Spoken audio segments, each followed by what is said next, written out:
Bonjour, bienvenue sur cette deuxième journée de workshop live pour le salon professionnel de la reconversion professionnelle des femmes. On est ravis encore une fois de vous accueillir sur cette deuxième journée qui va être très riche effectivement en workshop. Vous allez encore découvrir plein d'intervenants qui vont intervenir sur les thèmes de la reconversion, de l'emploi, de l'accompagnement à l'emploi, du coaching individuel. Enfin, vous allez découvrir encore une fois plein de sujets aujourd'hui qui vont vous servir pour vous accompagner dans votre futur projet professionnel peut-être, ou en tout cas vous inspirer. Donc on va commencer aujourd'hui avec Coach Pro et Jennifer Trouchot, voilà, qui va nous parler de pourquoi être accompagné par un coach en période de reconversion et comment le choisir. Bonjour Jennifer, comment allez-vous? Eh ben, et magnifiquement bien avec cette belle journée qui commence avec vous d'ailleurs sur ces workshops live. Donc ben, on va vous laisser parler de votre sujet, c'est les raisons pour lesquelles on devrait être accompagné par un coach. Voilà, je vous en prie et je vous retrouve tout à l'heure donc pour les questions de nos internautes, des visiteuses. Entre-temps, n'hésitez pas en fait à prendre rendez-vous, à regarder le programme de toute la journée sur le lien qu'on va vous mettre voilà, en commentaire. À tout de suite.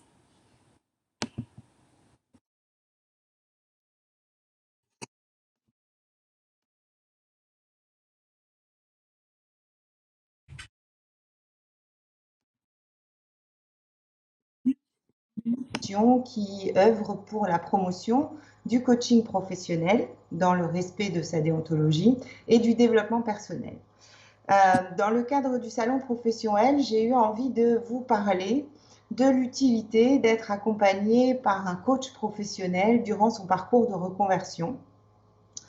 Et donc, c'est de ça que je voulais vous parler, et sachant que l'association Coach Pro regroupe un grand nombre de professionnels du coaching sur le territoire Occitanie, et j'aurai l'occasion de vous présenter rapidement, à la fin de cette présentation, l'annuaire des professionnels de notre association. Donc, quand on démarre un processus de reconversion professionnelle, on passe par plusieurs étapes de réflexion, d'introspection, de conseils, de questionnement, de choses comme ça. Et on a un certain nombre d'outils à notre disposition pour être accompagné dans toute cette réflexion en amont et durant le processus. Donc, vous avez celui le plus connu, le plus utilisé, qui est le bilan de compétences, bien sûr, qui est un outil d'accompagnement qui vous permet de faire un point sur vos compétences actuelles, sur vos aspirations du moment, et qui vous aide à travers des questionnaires, des études, des tests et aussi des entretiens à orienter votre projet professionnel. Vous avez aussi, si vous avez la chance d'en bénéficier, la outplacement, qui est en général proposé par votre entreprise quand vous sortez, dans le cas de licenciement ou de départ volontaire accompagné, mais ce n'est pas toujours au proposé, et donc cet accompagnement reste très intéressant parce qu'un peu plus compliqué que le bilan de compétences, pour autant n'est pas accessible à tous. Et puis, vous avez la possibilité de faire appel à un coach professionnel pour vous accompagner.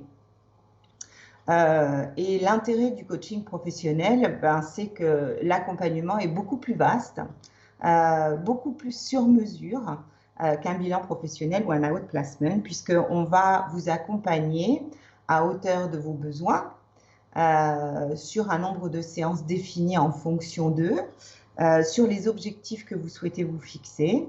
Et puis, on va vous aider, effectivement. Alors, nos domaines d'intervention en coaching sont très vastes. Hein.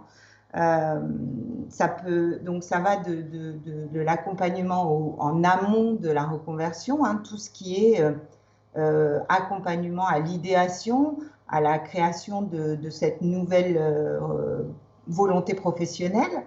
Donc, des fois, votre projet peut être très flou, ou bien manquer d'informations, manquer aussi de confiance en soi pour aller chercher les compétences et les talents dont on dispose, même si c'est un nouveau métier.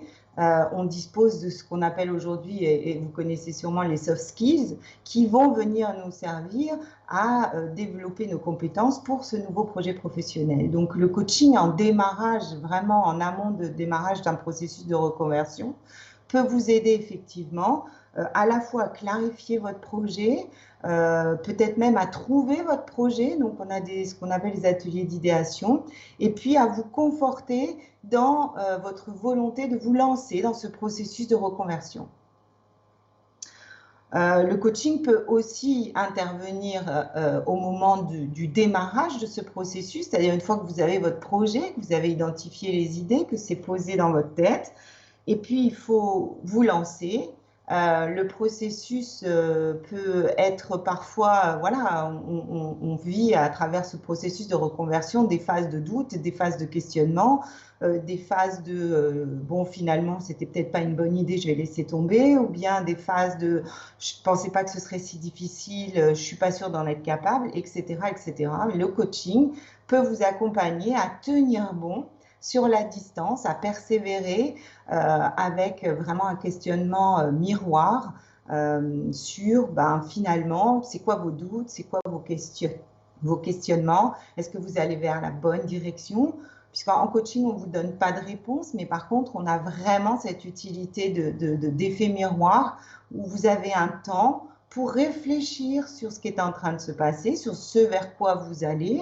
Est-ce que vous êtes dans la bonne direction? Est-ce qu'il y a pas quelque chose que vous pourriez faire différemment pour faciliter les choses et réorganiser votre projet? C'est aussi un espace de points de rencontre réguliers, et pour certains, ça peut être très utile quand on est effectivement sur des processus un peu longs de reconversion, hein, parce que souvent, en plus, vous engagez une formation à côté. Donc, quand vous êtes dans des processus un peu longs de reconversion, vous pouvez avoir des baisses de motivation et le fait d'avoir un rendez-vous récurrent, régulier avec votre coach pour faire un point sur vos avancées, ça vous permet, voilà, de vous remettre à chaque fois en selle, de ne pas lâcher la barre et de continuer et d'ajuster éventuellement aussi vos niveaux d'énergie, vos dépenses d'énergie en fonction des différentes choses. L'avantage du coaching aussi, c'est qu'on peut ouvrir le questionnement sur tous vos domaines de vie, alors sans rentrer dans des choses très personnelles, mais quand on se lance dans une reconversion, certes, on s'engage professionnellement vers quelque chose de nouveau, mais on engage souvent toute sa famille, ça engage au-delà de votre domaine professionnel. Et l'avantage du coaching par rapport peut-être à d'autres types d'accompagnement qui viendraient en complément, vous permet effectivement d'avoir un espace aussi de parole sur c'est quoi mon équilibre vie pro, vie perso dans ce nouveau processus de reconversion et dans cette nouvelle vie professionnelle à laquelle j'aspire. C'est quoi aussi mon équilibre personnel, ma réalisation, ma mission de vie, mon chemin de vie. Enfin, il y a beaucoup de choses comme ça qu'on traite aussi en coaching et qui ont toute leur place dans votre processus de reconversion. Donc, c'est très utile et c'est un véritable soutien tout au long du projet. Et puis, en phase de démarrage d'activité, vous allez rentrer dans une nouvelle zone qui n'est pas votre zone de confort professionnel, bien que vous ayez été formé, vous maîtrisez, vous avez développé les compétences pour autant, c'est quelque chose de nouveau et vous allez peut-être avoir besoin d'avoir un soutien pour, par exemple, lutter contre le sentiment d'imposteur qui est très présent souvent quand on démarre une nouvelle activité professionnelle. Vous pouvez avoir beaucoup de questionnements aussi si vous vous lancez par exemple dans l'entrepreneuriat et que vous étiez salarié jusqu'à maintenant, même si c'est la même activité, la posture d'entrepreneur et tout ce que ça engage derrière est différente. Donc on peut effectivement faire appel à ce qu'on appelle un coaching entrepreneurial qui est vraiment centré sur les spécificités en lien avec la posture d'entrepreneur. Le coach va vous aider par exemple à travailler votre nouvelle identité professionnelle, va travailler votre unicité dans votre domaine d'activité. Il peut aussi vous accompagner sur les freins, les peurs que vous allez rencontrer au moment du lancement, du démarrage à proprement parler. travailler avec vous sur ce qu'on appelle les croyances limitantes, ce qui vous empêche d'agir, ce qui vous ralentit, notamment en entrepreneuriat. Il y a toute la partie prospection qui fait un peu peur souvent. Et le coach peut aussi vous accompagner sur voilà, ces freins, je dirais, intérieurs que vous avez et qui vous empêchent finalement d'optimiser ce démarrage d'activité et de vous sentir à l'aise et sereine dans ce lancement. Comment ça fonctionne? En général, au démarrage d'un coaching, vous fixez un certain nombre de séances par rapport aux besoins. Hein, donc, ça peut être vraiment du démarrage, de l'idéation jusqu'à au lancement de votre activité ou dans votre nouvelle profession. Ça peut être ponctuellement, effectivement, à un moment où vous avez vraiment besoin d'encouragement, de soutien, de travailler votre confiance en vous parce que vous sentez que vous ne tenez pas la distance, ou bien seulement au moment du lancement pour voilà, capitaliser sur vos forces, capitaliser sur vos nouvelles compétences et vous rassurer au moment du démarrage. Donc, c'est un soutien, c'est vraiment un partenaire, le coach, au moment de votre reconversion.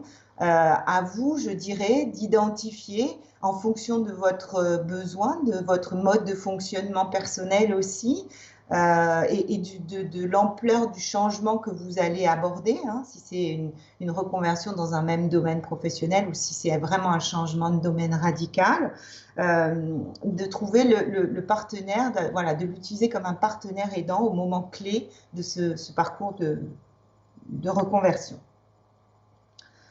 Alors, comment est-ce qu'on choisit son coach? Comment est-ce qu'on trouve la bonne personne pour être ce partenaire de parcours? Il y a plusieurs critères qui sont importants à prendre en considération. Aujourd'hui, il y a encore un métier qui n'est pas complètement cadré, bien qu'on commence à vraiment avoir voilà, un diplôme RNCP avec des certifications reconnues. On a des fédérations métiers qui cadrent notre métier, une déontologie qui est bien inscrite. Pour autant, encore aujourd'hui, comme pour une partie des métiers de l'accompagnement, n'importe qui peut déclarer être coach en ceci, coach en cela. D'où la difficulté et l'importance de connaître les critères de choix d'un coach. Donc, la première chose que vous devez regarder chez un coach professionnel, c'est sa formation. Okay. Tout coach professionnel doit avoir, enfin professionnel dans le sens où on l'entend, doit avoir suivi un parcours professionnel, un parcours de formation au coaching professionnel. D'accord? Donc, on apprend pendant ces parcours, donc ce sont des parcours longs qui durent au moins 1 an, qui aboutissent sur un diplôme quand on fait un parcours universitaire ou une certification quand on suit un parcours d'école spécifique. Et donc, on apprend pendant cette formation la posture, le cadre d'accompagnement du coaching, les outils de coaching appropriés, et ce, quel que soit le coaching vers lequel on tend. Ça marche aussi pour les coachs de vie. Hein. Les coachs de vie doivent suivre aussi cette formation au coaching professionnel, bien qu'il soit orienté sur l'accompagnement des phases de vie. D'accord ? Donc, la première chose à regarder, c'est effectivement la formation. Et puis ensuite, ce qu'on conseille souvent, c'est d'en rencontrer plusieurs. Alors, ce n'est pas 10 hein, non plus, ça ne sert à rien, parce qu'après, vous ne saurez plus choisir. Mais il faut en rencontrer 2 ou 3, parce qu'en fonction du feeling que vous avez, hein, c'est quand même quelqu'un avec qui vous allez discuter, passer beaucoup de temps, vous ouvrir aussi à tous ces questionnements, les doutes que vous traversez. Eh bien, il faut que vous puissiez vous sentir en confiance et que le feeling voilà, passe bien avec votre interlocuteur.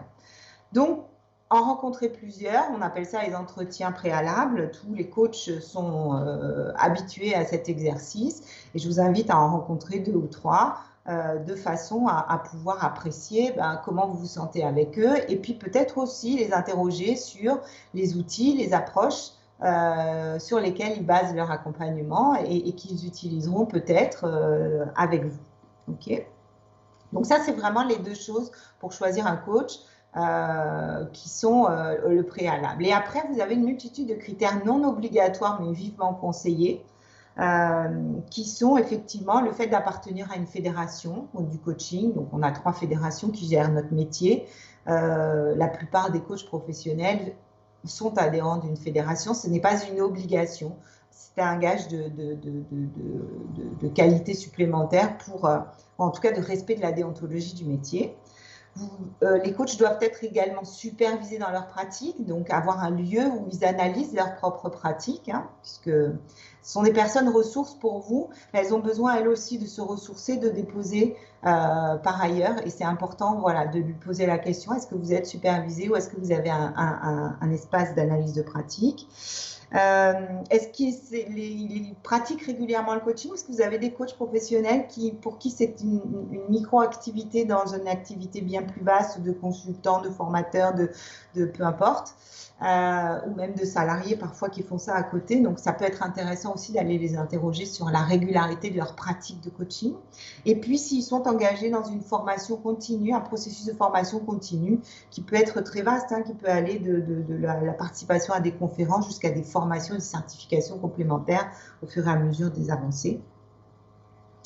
Donc, tous ces critères vous permettent finalement de vous faire une idée sur est-ce que finalement cette personne est la bonne personne pour m'accompagner et est-ce que le coaching qu'il va me proposer est adapté à ma demande. Okay. La raison d'être de Coach Pro sur le territoire Occitanie, c'est effectivement de vous aider à vous mettre en lien avec des coachs professionnels qui répondent aux 2 premiers critères, qui sont la certification et la formation obligatoire. Et puis, pardon, je n'ai pas coupé le deuxième téléphone. et puis qui sont supervisés dans leur pratique. Voilà. Donc, sur notre annuaire, on a mis en place un annuaire professionnel. Notre association regroupe 150 adhérents aujourd'hui. On a plus de 70 adhérents certifiés, supervisés, qui apparaissent dans notre annuaire professionnel en ligne. Donc, vous le trouverez sur la page internet de notre site internet à l'onglet annuaire professionnel. La garantie qu'on vous offre à Coach Pro, c'est effectivement de trouver parmi ces coachs des coachs qui ont suivi cette formation longue, des coachs qui sont supervisés, qui respectent le cadre déontologique de notre métier, d'accord, et qui sont ancrés sur le territoire Occitanie puisque nous sommes une association locale. Et donc l'ensemble de nos adhérents travaillent et interagissent sur le territoire Occitanie. Donc une garantie aussi de proximité et par les temps qui courent, je trouve que la proximité est un critère important de choix pour plein de raisons à la fois écologiques et pratiques. Voilà ce que je voulais vous dire. Notre annuaire est mis à jour, bien évidemment, régulièrement, hein, puisque les supervisions doivent être renouvelées chaque année. Donc, à chaque renouvellement d'adhésion de nos adhérents, on redemande les certifications ou en tout cas les attestations de supervision. On propose aussi à nos adhérents coachs professionnels sur l'annuaire de la formation continue par nos événements. Puisqu'on organise des événements tous les mois pour les accompagner dans l'amélioration de leur pratique et le développement de nouveaux outils de pratique. Et puis, nos événements permettent aussi aux particuliers, puisqu'on est une association et on est ouvert à tous, de venir finalement rencontrer directement nos adhérents pour justement poser vos questions sur le coaching, les interroger sur leur pratique, les rencontrer, avoir ce premier contact et cette impression avec certains et peut-être trouver votre coach au cours d'un événement. Alors c'est vrai qu'en ce moment on est plutôt en distanciel, c'est moins convivial, moins facile pour discuter, mais habituellement on est en présentiel, donc vous avez la possibilité de les rencontrer, de partager avec eux. Et puis, on a à Coach Pro aussi une ligne téléphonique de renseignement si vous avez besoin. Alors, je pense qu'on a peut-être un petit slide sur les coordonnées de l'association et la localisation de nos antennes. Merci beaucoup.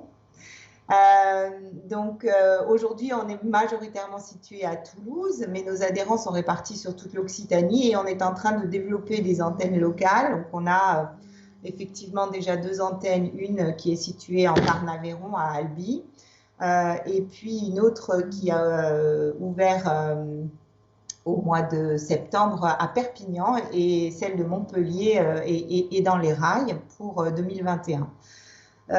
Et donc, on a cette ligne téléphonique que vous pouvez utiliser, qui est ouverte à tous et sur laquelle enfin, voilà, on vous renseigne sur le coaching, le développement personnel, etc., etc. Voilà. Je ne sais pas si j'ai utilisé tout le temps.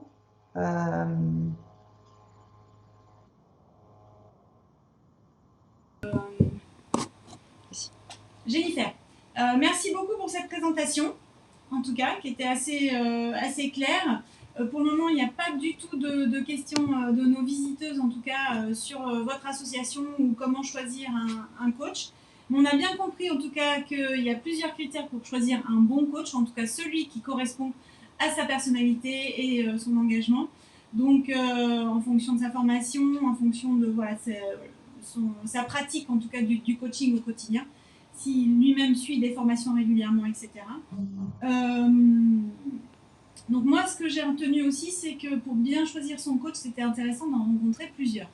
Et du coup, c'est ce que propose votre association, en fait, avec son annuaire. Si j'ai bien tout écouté, ce que vous nous avez expliqué tout à l'heure. Tout à fait. Voilà. Disons qu'on a dégrossi le terrain pour vous. On a mis dans notre annuaire que des coachs qui répondaient aux critères nécessaires de base, qui sont la formation, la certification ou le diplôme, peu importe, en fonction du cursus de formation choisi, et puis qui sont supervisés dans leur pratique et engagés dans un processus de formation continue sur leur pratique de coach. Donc, ouais, tout à fait. Très bien. Donc, du coup, en fait, donc les personnes vous appellent en fonction des coordonnées qu'on a vues là tout à l'heure sur le slide. Elles téléphonent ou elles regardent sur Internet pour demander l'annuaire en fait des coachs, c'est ça? L'annuaire est en ligne en fait. Hein. Vous avez, si vous allez sur le site de Coach Pro Occitanie, vous avez un onglet qui s'appelle annuaire professionnel et vous avez les coordonnées de tous nos coachs directement. Hein. C'est pas, on ne transite pas par l'association. Donc ça, c'est super. Vous pouvez les contacter en direct et simplement, vous avez la garantie en contactant une de ces personnes qu'elle a suivi son cursus professionnel de coach avant de se lancer et ne s'est pas auto-proclamé du jour au lendemain coach professionnel. Accompagnateur, effectivement, de reconversion. Donc, on a bien compris aussi que du coup, vous étiez vraiment en Occitanie. Donc, je ne sais pas où sont nos internautes qui nous suivent ce matin. En tout cas, vous avez une antenne à Albi, vous avez une antenne à Perpignan et j'ai cru comprendre que bientôt sur Montpellier. Tout à fait. Voilà. Donc, ça, c'est top parce qu'effectivement, nous, ce matin, on diffuse un peu partout en Occitanie. Donc, j'espère que ça répondra certainement à certaines personnes qui pourraient se poser la question d'être accompagnées par un coach. Alors, on a une question, Jennifer. Quelle est de l'OBI, quelle est la différence avec un accompagnement dans un bilan de compétences? Alors, la différence, elle se situe sur les différents domaines qui vont être interrogés et le processus aussi. Hein. En bilan de compétences, en général, vous faites des tests, on analyse les tests, vous avez des entretiens, vous avez un certain nombre, la durée aussi est différente, vous avez un certain nombre d'entretiens et c'est sur en général 3 mois. Et en fait, le coaching peut venir en complément du bilan de compétences. C'est-à-dire qu'une fois que vous avez passé ces tests et identifié un peu vos orientations professionnelles ou votre réorientation professionnelle, eh bien, vous pouvez solliciter un accompagnement en coaching. Et d'ailleurs, aujourd'hui, beaucoup de personnes qui font passer les bilans de compétences sont formées au coaching et peuvent aussi vous accompagner dans la mise en œuvre finalement de cette identification de réorientation. Mais le coaching à lui tout seul peut aussi vous aider à identifier vos compétences, à identifier les pistes d'orientation. Simplement, on n'utilisera pas les mêmes outils que le bilan de compétences et on débordera un peu du cadre professionnel, comme je vous le disais tout à l'heure, c'est-à-dire qu'on pourra effectivement envisager aussi votre reconversion professionnelle dans la globalité de votre identité et de votre vie, c'est-à-dire en intégrant peut-être vos contraintes familiales, en intégrant vos contraintes géographiques, en intégrant, voilà, et puis vos aspirations personnelles, bien sûr. Donc c'est complémentaire en fait. Oui, effectivement, c'est très complémentaire et je pense que ça ne touche pas tout à fait les mêmes sujets, en tout cas les mêmes questionnements, comme vous l'expliquez, entre un bilan de compétences et être suivi par un coach professionnel, en tout cas. Merci beaucoup, Jennifer. Nous n'avons pas de questions, mais vous avez suscité quand même beaucoup d'intérêt, en tout cas. On peut vous retrouver donc sur votre page, sur le salon online, effectivement, pour prendre rendez-vous avec vous, en tout cas. Et voilà, sinon, n'hésitez pas, si vous avez d'autres questions. Voilà. En tout cas, on vous remercie beaucoup pour votre intervention sur le chat aujourd'hui. Merci beaucoup à vous. Bonne journée, bon salon. Au revoir. Au revoir.